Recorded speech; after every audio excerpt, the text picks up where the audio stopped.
Greetings from the Asian Confluence, and in today's Expert Speak, I'm very pleased and honored to welcome one of our preeminent experts on the Bay of Bengal.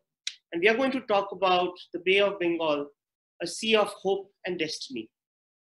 Dr. Vijay Sarkuja is a former director of the National Maritime Foundation, New Delhi, India.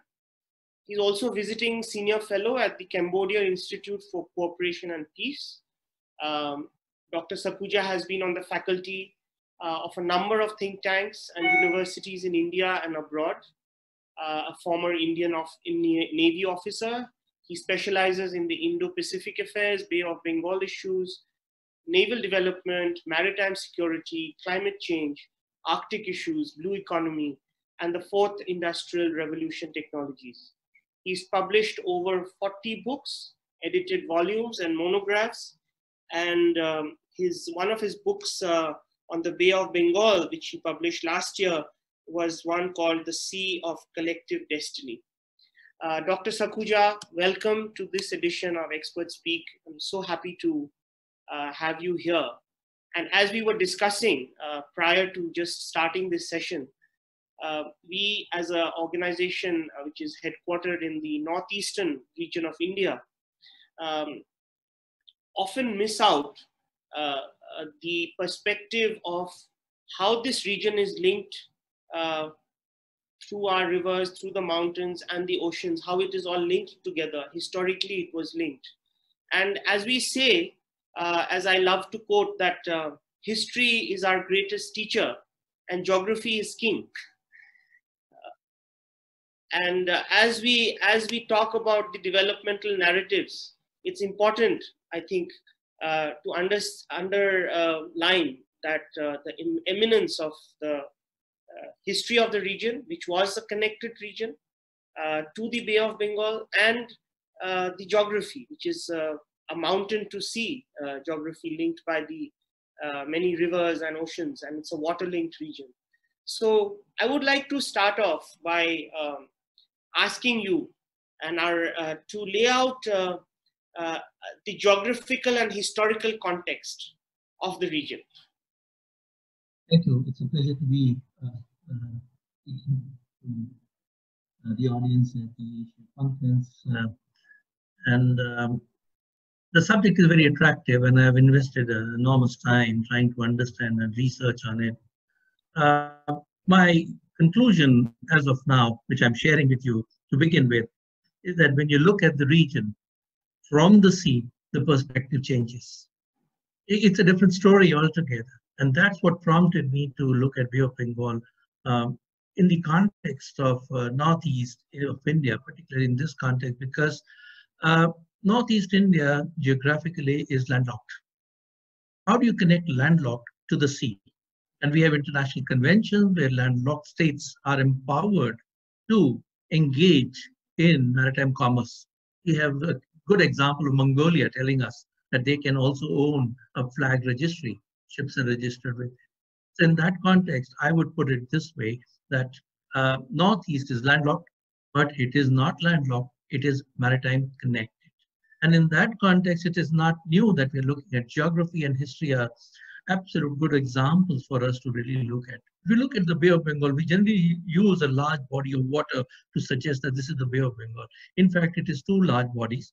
One is the Bay of Bengal, and the other one is the Andaman Sea. It is very important to make a clear distinction because they create an economic zone or economics ecosystem of their own. Rather, before the economic system, I think they create a geographical system. One is watered with a set of perennial rivers which come all the ways, the Ganges, Brahmaputra, then draining into the Bay of Bengal. Then you have the east coast of India. You have Mahanadi, Krishna, Kaveri, and a host of others all draining in. So it creates another system by itself. And that's where sometimes we say we must link up the sea to the river and river upstream into the economy. So if you look at this large body, it is Bay of Bengal, and I would refer to it as a bay. And generally, interchangeably to read as Bay of Bengal, because today we are talking about multilateralism, where we talk about bringing geographies together, connect them there. So it is Bay of Bengal for the purpose of this discussion. Now we talked about two rivers. One is, of course, the one which both of them originate from the Himalayas. The Irrawaddy is the other river, Brahmaputra, Ganges joining to confluence and into the delta region. The Sundarban region is the largest ecosystem that we are aware of, and also this large ecosystem is impacted by climate change. So anything that happens in the ecosystem will also impact on the Bay of Bengal. So the natural features or natural geography constants, they're going to determine what the bay would be like in future, what it has been in the past, and how we are going to manage the past and the future. There is a very rich history about the Bay of Bengal. As a matter of fact, one looks at carefully, it was a confluence of, and drawing liberally from the title of your institution, per se, Asian Confluence, it was a confluence of Indian, Chinese, and Southeast Asian civilizations. Sure enough, they were converging here, and there's a rich history that we can bank on and literally argue that there is a very strong element of continuity. Yes, of course, there is a change. The seas haven't changed. Of course, sea level rise has made its impact. There is an issue about, the delta graduating and growing further because all the silting is falling like a fan at the north mouth, at the mouth of the rivers, particularly in the north of. Will it emerge after 100 years, 200 years, 400 years into yet another island? We don't know, all right? But the geography has remained the same as a matter of fact. And in this context, there is a maritime connectivity has been the feature. Very, very quickly, I'll recall Yi Sing, Chinese, don't have the correct pronunciation, 673, he comes all the way and reaches up Tamralipti, Tamluk. And that was a port. That was the gateway to come to India, to learn the Buddhist grammar. Then we are also familiar with Huayan's voyages. He returned back from the Bay Area, from this very region, all the way down south through Palembang, which is the eastern approaches of the Sumatra island of Indonesia. So you see that it has been a kind of, let's say, a lake of sorts in which religion traveled, people traveled, cultures traveled, food came in, different varieties of thinkings came in. So it has been a melting pot of host of other so-called cultural dimensions or socio-cultural dimensions of the people of India, people of China, and people of Southeast Asia. Now, if you really look at the bay, again, going back a little for the geography, we have right in the middle of the Bay of Bengal or the bay is the Andaman Nicobar Islands. Now, Andaman Nicobar Islands, if one looks at it, it's a near continuous extension of the maritime Southeast Asia. That means Sumatra, the archipelagic. In the west, it goes up into the Andamans, and in the east, it goes all the way towards the Philippines. So it's a kind of an underbelly of sorts within the so-called Asia, or I sometimes refer to as Asia's underbelly. And these are the two wings, the Philippines on the east and the Andamans in the west. And they are right imposingly positioned in the Bay of Bengal, the Andaman Nicobar Islands. Andaman is referred to the north of the chain, and Nicobar is the south of the chain. And there is a 10-degree channel which divides the two, and which is again becomes a shipping lane. So having said that, you find that this region has a rich, let me say, geographic constants. It brings with it a very strong historical context. Fortunately for us, the bay becomes an entrepot of sorts for Northeast, recalling its geographic constants and the historical context.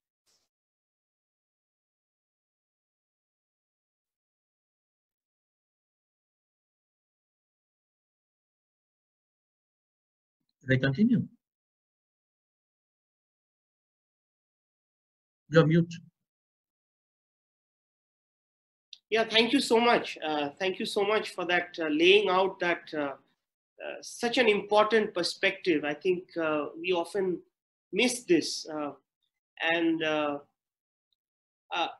would, before we get into the opportunities and go to the core of this conversation, which is about the Sea of Hope and the destiny of this region, I'd like to request you to kind of lay out for us the current security scenario in the region. Of course, we have resolved our maritime boundaries with Bangladesh and Myanmar. That's a great step forward, I think. But overall, how do you see the security environment in the Bay of Bengal? I think I would call, as of at this moment, it's a placid, calm sea, which is good. I mean, we're into month of July, which is generally a turbulent time, and very soon we'll be getting into the cyclone mode. I mean, they've been coming in at this particular, and if you sail in these waters, it's not easy. I mean, they're turbulent all the time. But then, to that extent, while the nature brings its own turbulence and fury, but from a security prism, I think the Bay of Bengal is fairly calm and placid. I mean, we've had contentious issues over boundary. I think that was very, very rewarding to see three important states come together or seek arbitration, seek judicious resolution of the dispute over boundary, and come out with a very favorable. I think that became a springboard for India, Myanmar, and Bangladesh to look into their economic potential, because that's where it is. If you're contested in terms of boundaries, you don't know how to use the seas. There's always this tension about intruding into each of the fishermen coming here, and their claims, counterclaims, acquisitions and counter-acquisitions become a kind of a diplomatic, let me call it, a war of sorts. But today we are fortunate the boundaries have been defined. And graciously enough, New Delhi took the opportunity and said, yes, we abide by it, whatever the word was. All right, that brings a certain amount of peace and stability in the region. Yes, there are maritime states, and most like Myanmar and Thailand too have a problem in their boundary, but it is not so violent. They do come across once in a while issues about fishermen crossing and all those things. That way, Malaysia also is very well positioned in terms of Thailand, India, Singapore. We have resolved most of it. So what you see is that the boundaries in majority of the cases have been well laid out. There is no problem. All right. If that be the case, I think we are in for a very, very big future, a very opportunistic future in which we can invest in. But while that may be so, the states have not shied away from building up a bit of naval power. We don't see a reason why Bangladesh must acquire submarines. We see no reason why Myanmar should also be exploring acquiring submarines. Of course, they acquire from India. India already has a large submarine force. Sri Lanka is thinking. Thailand is likely to acquire. Malaysia has already got, but they're deployed in South China Sea, right? So if you look at the Bay, there is a trend in acquisition of military hardware. There is, I would give a lot of credit to the fact that navies must modernize to keep pace with the challenges, right? At the same time, they must also build up to address a number of non-traditional security threats and challenges, which may not be possible for their other marine enforcement agencies to, like the Coast Guard, the Marine Police, etc. So overall, there is a trend, but it is not alarming to the sense that the states are likely to go to war, which again gives us a lot of comfort and solace in the fact that the region is calm. And the icing on the cake in this region is that in India, we host something called as the Milan series of exercises. That is, these are held at Port Blair, which is strategically located right in the middle of the bay. And the navies of the littorals take a lot of pride in sending their ships and delegations. This is where they come together, they talk about issues. Besides, they also get an opportunity to engage in bilateral exchanges, confidence building measures. So to that extent, I think Bay is placid and calm. And we hope that the navies, for that matter, the states, would be able to uphold this peace and calm that prevails. Great. I think that sets a wonderful backdrop to talk about the Sea of Hope, or as you called it, it's a lake. And I often see it as a lake. It can be easily bridged with immense opportunities of trade, commerce, tourism, people-to-people contacts across. It's almost like a family of nations across. What do you see? Can you lay out for us the opportunities in this sea of hope um, in its various dimensions? The very fact that we are talking about the bay, which is a large body of water. Yes. So if you look at if we were to translate in terms of say terra firma, it's water. That is where they're going to be conducting their business, economic development, social well-being, variety of things. And all littoral states of the Bay of Bengal are, of course, contiguous to the seas. And for them, sea is important in their economic growth. And closely related is the issue of blue economy, or sometimes referred to as ocean economy, but the preferred term in this part of the world is blue economy, which is resonating across. I do not find a single joint statement emerging from any bilateral or multilateral event where blue economy is not referred. That means it is both fashionable, but also desirable to include blue economy. And blue economy today is a subject which is gathering momentum. It's talking. We have some estimates about the value, global value, running into trillions of dollars. And I think Bay of Bengal, to that extent, is very well endowed with ocean resources, both living and non-living. But then the caveat is that are we going to look at this ocean economy within the framework of sustainable use? Rather, the word will be again very, very problematic. We should use it sustainably harnessing. That means we take it for what we need. We don't overexploit it. And in this context, I think fisheries resources is something that we have to do. I mean, it's rich in fisheries. There is as a matter of fact, a big study, Bay of Bengal large marine ecosystem, which has been in business for several decades now. They've come out with lots of good ideas that this whole bay is rich in resources. You must manage it very carefully and sustain it. Now, within this so-called the bay, we also have a lot of activity in terms of commerce. There is shipping. Ships are moving all over within the bay. The intra-bay trade is low. Naturally so, because they have not explored it. We don't even have major ports, barring say Chennai down south, keep coming up, Kolkata, keep coming into Chittagong, you come into Yangon, all right? And to my mind, there's no other port, big port. Today, if we notice that the big cargo trading system is moving into containers. These are the only ports which can handle containers. Of course, they do manage it. Other ports manage bulk cargo, liquid cargo, oil, gas, Visakhapatnam. All these are important ports. But the intra-trade is very low. In the absence of a hub port, which Chennai is trying to build it up, now they have a direct service coming from Chennai all the way to the US. These ports, or rather the cargo from these ports, is moving to hub ports, which is in Colombo or in Singapore, makes a lot of sense, or Tanjung Palepas in Malaysia. So the port development has been low, but let us also remember that the intra-regional trade is low, so it is good to do short sea shipping. That means there are goods and commodities. I think now they are thinking about in terms of how to use these ports. We just had a consignment of steel bars moving from Kolkata through Chittagong all the way to Tripura. I mean, this is remarkable. If you were to go by road from Chittagong, or say from Kolkata to Agartala, 1,545 kilometers. And here we are talking about Chittagong to Agartala, 207 kilometers, and 360 odd nautical miles from, say, Kolkata to Chittagong.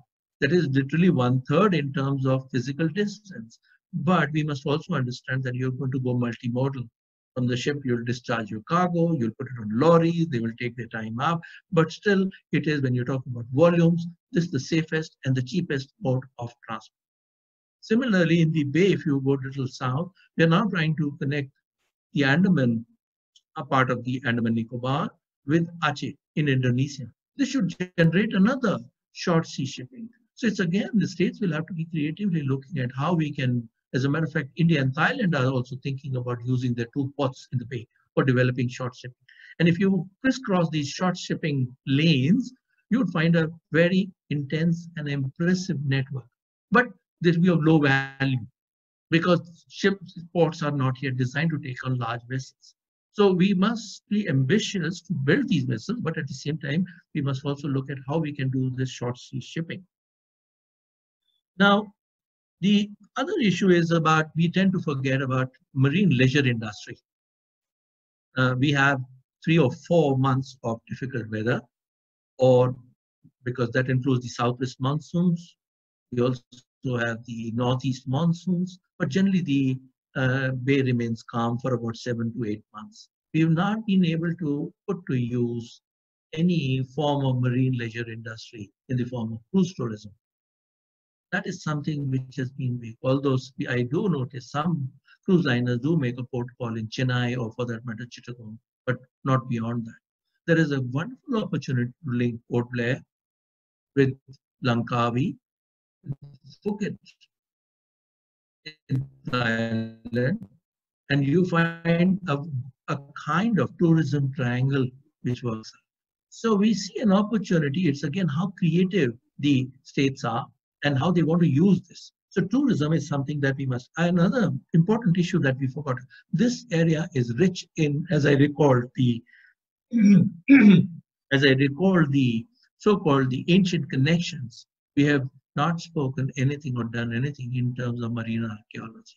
It's a rich avenue, tracing the history, and then that can give us an opportunity to do called as heritage tourism.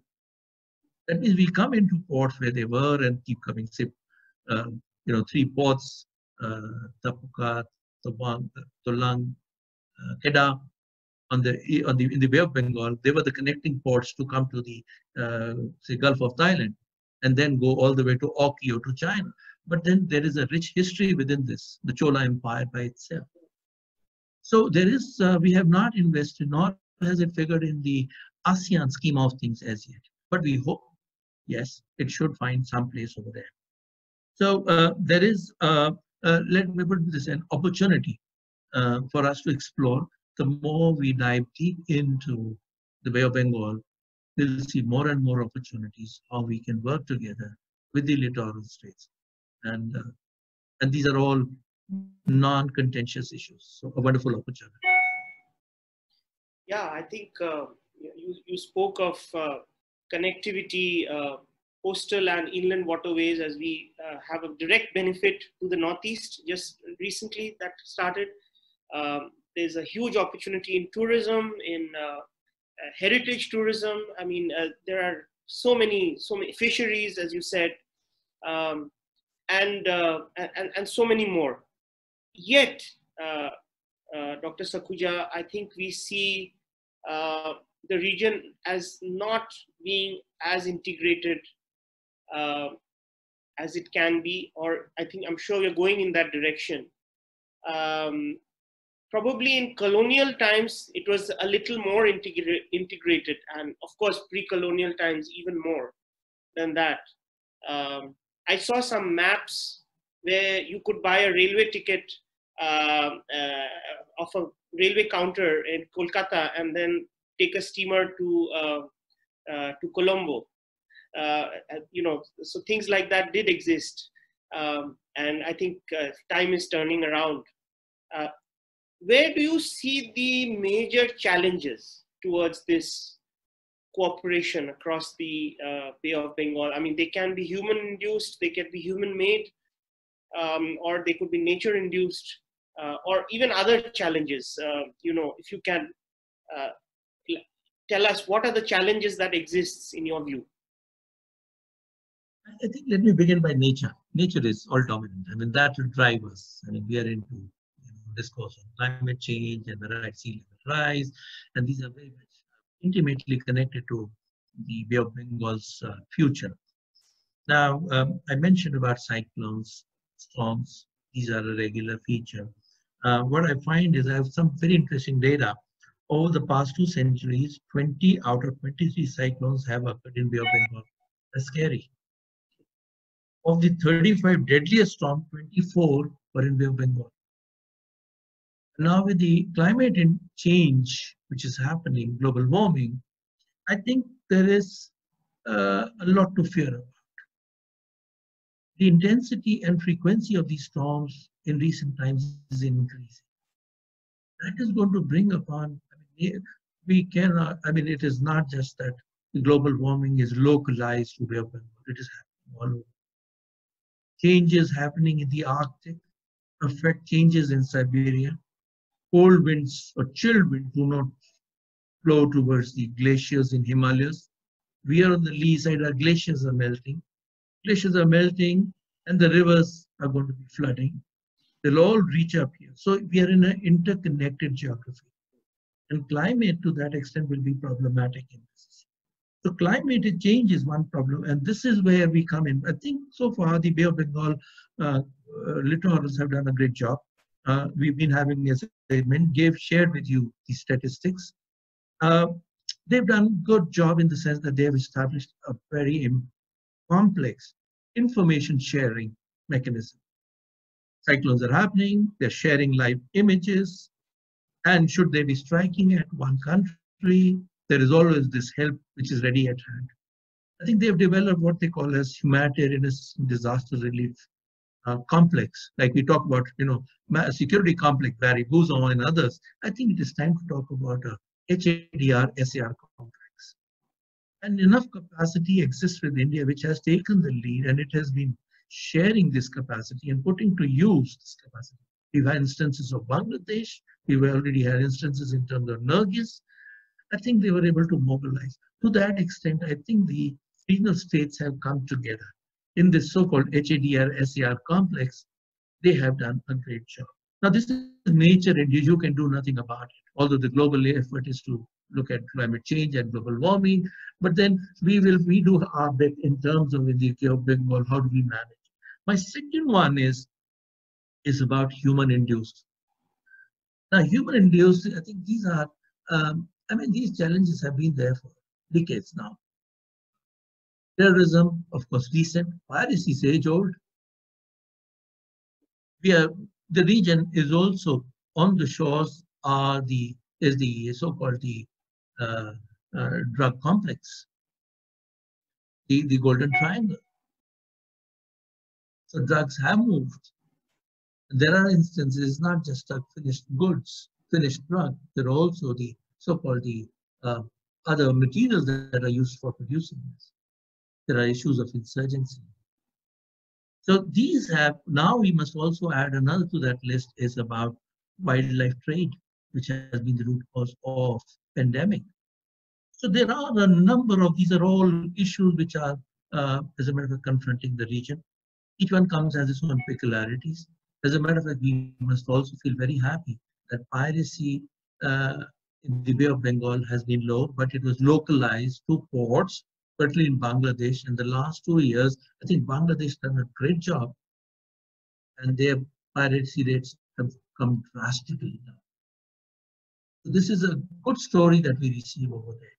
Then the other big problem that we are confronting in the Andaman Sea part of it is the Rohingya crisis, which is a problematic issue.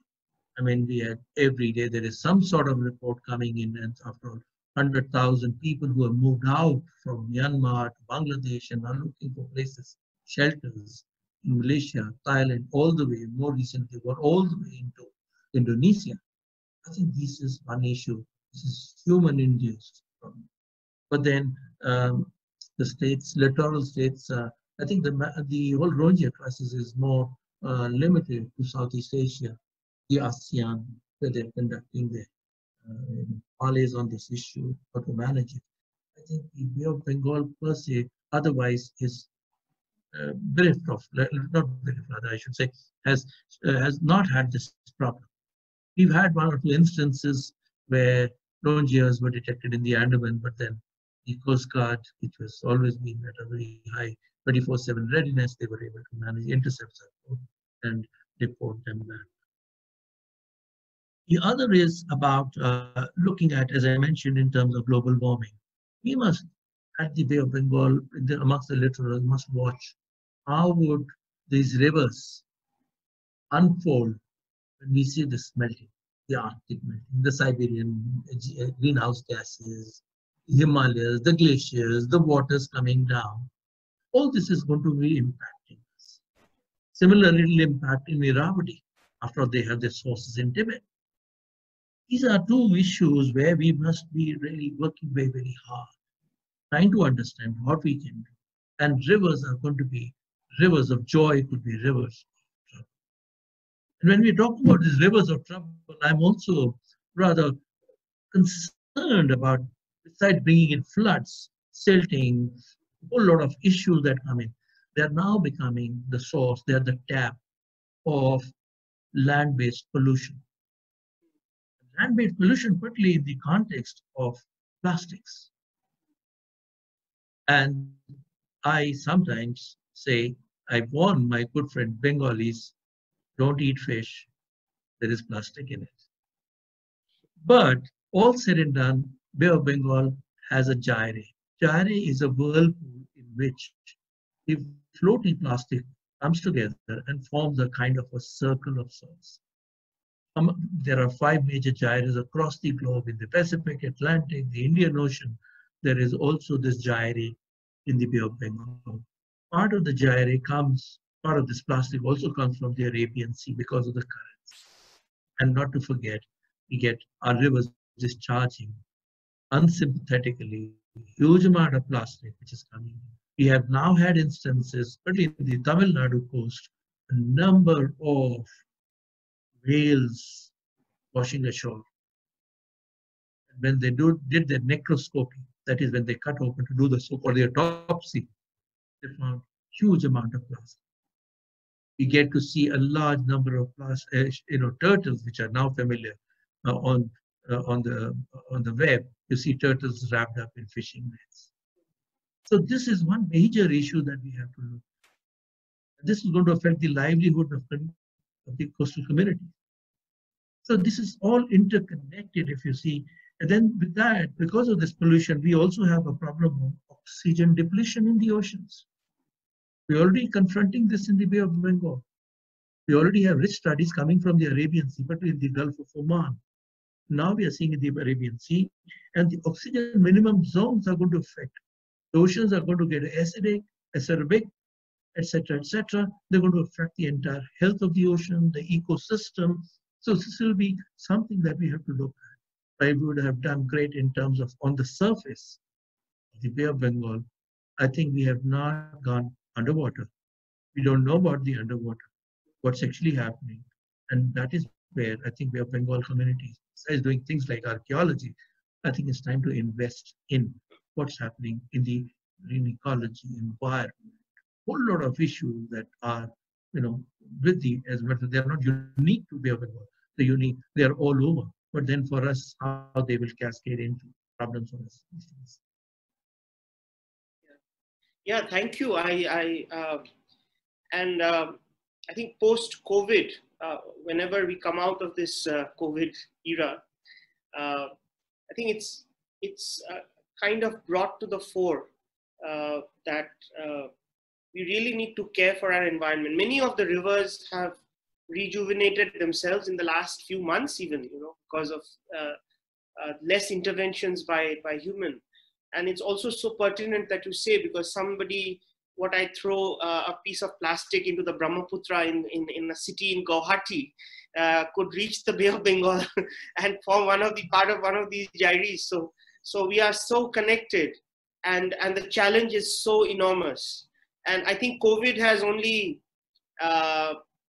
given us a reminder that this is an opportunity for the nations and the communities and the governments and businesses to come together across the boundaries of nations and states to work towards this. It's an opportunity that the humankind has, and which brings me to to asking you about the institutions and the level of engagements that we have in the region in working towards addressing these challenges and reaping the opportunities that are present. We have BIMSTEC, of course. We've been long talking about a Bay of Bengal community. Where do you see all this going in terms of multilateral engagements within the nations, role of institutions like BIMSTEC, And I also wanted to ask you, because BIMSTEC is often equated as a sort of a alternative to SARC, but we often have to see that BIMSTEC is also a very potent community, because there is this big bay in the middle, which is a great connector. So it is naturally connected region. On all of this, where do you see us going in terms of efforts to really forge a community and working towards these challenges and the opportunities? BIMSTEC has a rich history. Yes. But it remained a pariah for a long time. But then, while I was working on my book on climate change, and I was so convinced in my mind, to go back to school days, mathematics, Venn diagrams, two circles, ASEAN, SARC, and cut across, and then there it is, we got BIMSTEC.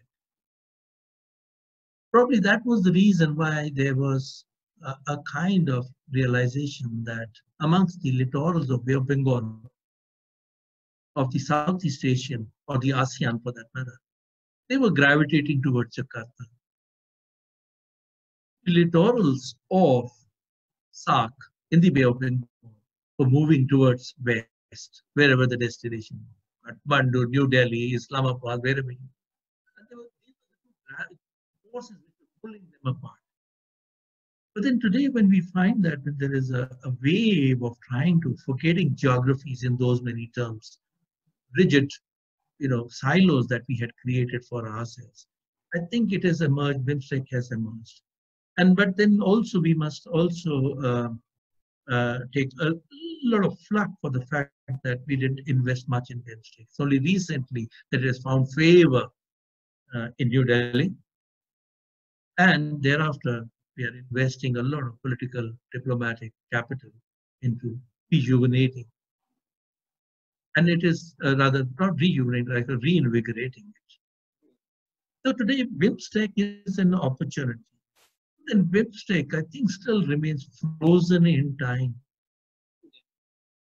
They've had a very expansive agenda. They created 14 priority groups or working groups, unmanageable. Today, they've become a little wiser. They've come down to 7, functional. But at the same time, they're also very forward-looking. They brought in new thematics such as blue economy and more recently, mountain economy. I think they are now realizing that the geography will drive their growth. So it is an opportune moment for BIMSTEC, or for that matter, Bay of Bengal littorals, to start investing in. They have not shied away bringing in security issues based on terrorism, etc., etc. And as I said, it's a placid, calm sea or a lake as of now. I think it's best to keep the hard security issues around. It's important to invest in non-traditional security, which BIMSTEC is doing.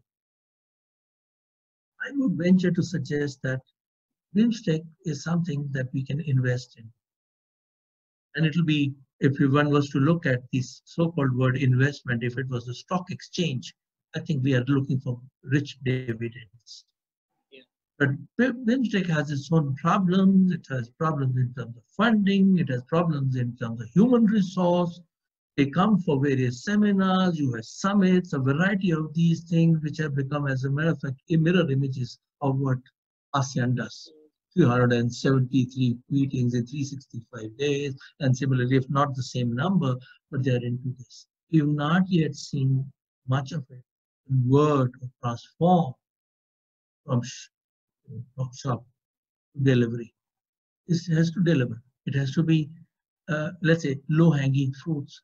Should see, was BIMSTEC instrumental in facilitating a short sea shipping between India and Bangladesh for no. India to Bangladesh, the Tata trucks were carried. No. It has not put on the table anything as such, to my mind. My understanding is, I think bilateralism is still prevailing. Yet most countries will pay a lot of credit and heft into BIMSTEC. So for that matter, if we were to think about, say, BIMSTEC community, no, far from it.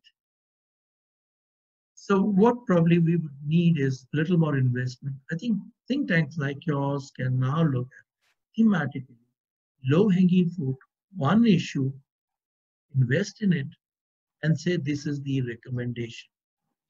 After BIMSTEC is also constrained in terms of human resource, how much can he add to, because he has problems with those also, one must understand. I certainly acknowledge that. It is not one-sided. BIMSTEC is not doing anything.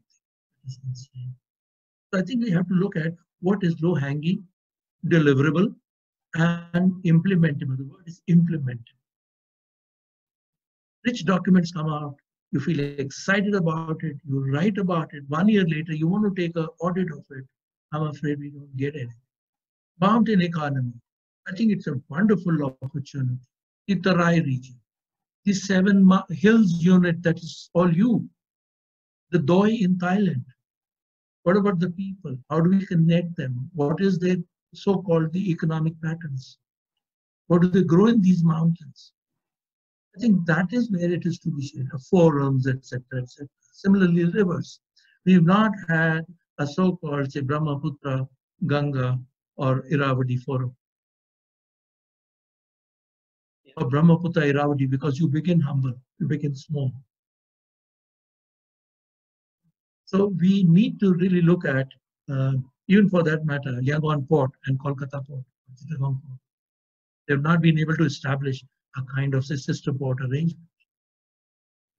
So there are opportunities, and scholars like us will always put out problems and suggest they do this, but then at the end of the day, the system has to deliver, but they are constrained to. So I think so far so good, but they will have to be very carefully looking at what can be delivered, what cannot be delivered. Wonderful ideas.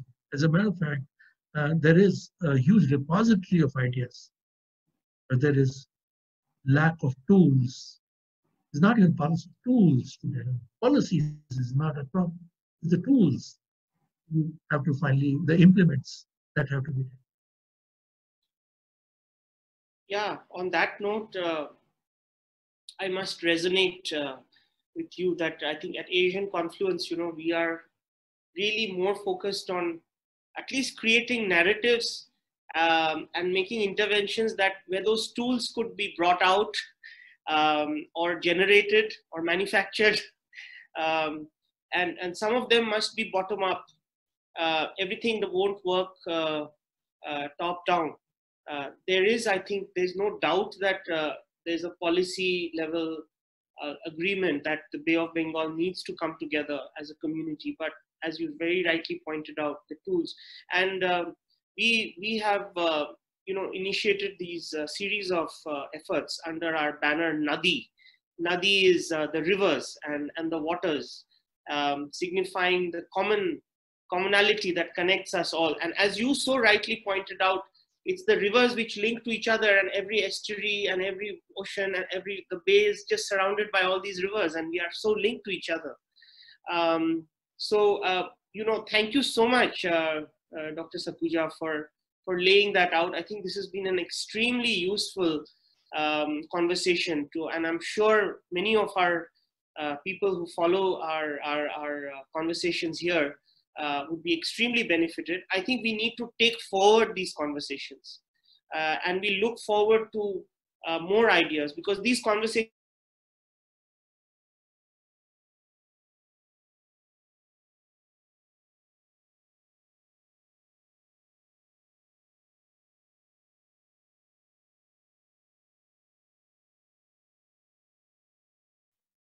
I think he's freezed once again. Hello. Yeah, Dr. Sakhuja. Yeah, I can hear you. Yeah, so I think he's freezed once again. Let us wait for 2 minutes. Yeah, I'll let him come back once again.